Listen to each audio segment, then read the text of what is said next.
विधानसभा के चुनाव की तैयारियों की बात है तो कांग्रेस पार्टी पूरी तरह से तैयार है और कांग्रेस पार्टी की रणनीति जो है वो जैसे जैसे समय निकलेगा प्रदेश के सामने आ जाएगी। 10 गारंटी हमने जो थी अपना प्रोग्राम पहले लॉन्च कर दिया। हर चुनाव क्षेत्र में अपनी अपनी तरह से तैयारियां चली हुई हैं।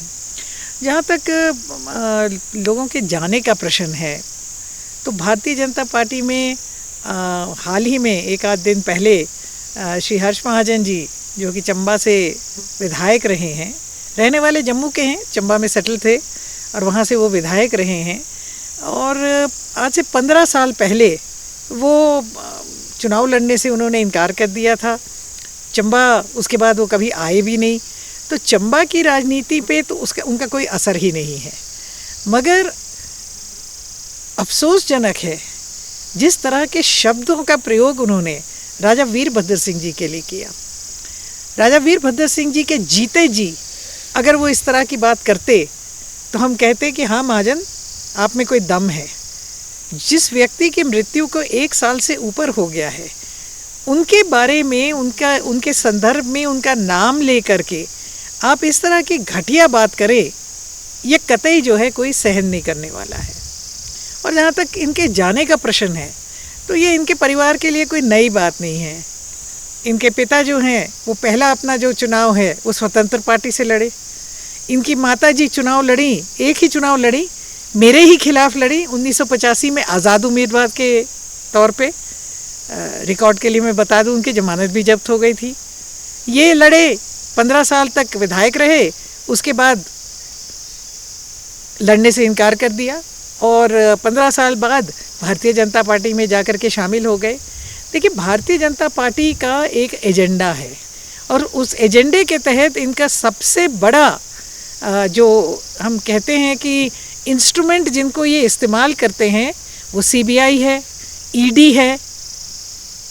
इस तरह की एजेंसीज़ जो गलत काम लोगों ने किए होते हैं वही ऐसे में फंसते हैं।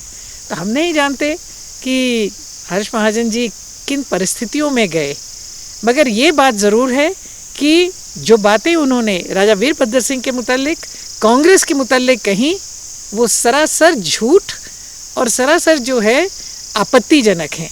उस पे हमें बहुत आपत्ति है। रिवाज नहीं, सरकार बदलेंगे। मुख्यमंत्री को जानना चाहिए कि हिमाचल प्रदेश एक बहुत पुराना राज्य है, हजारों साल का इतिहास है और रिवाज है। रिवाज नहीं बदले जाते।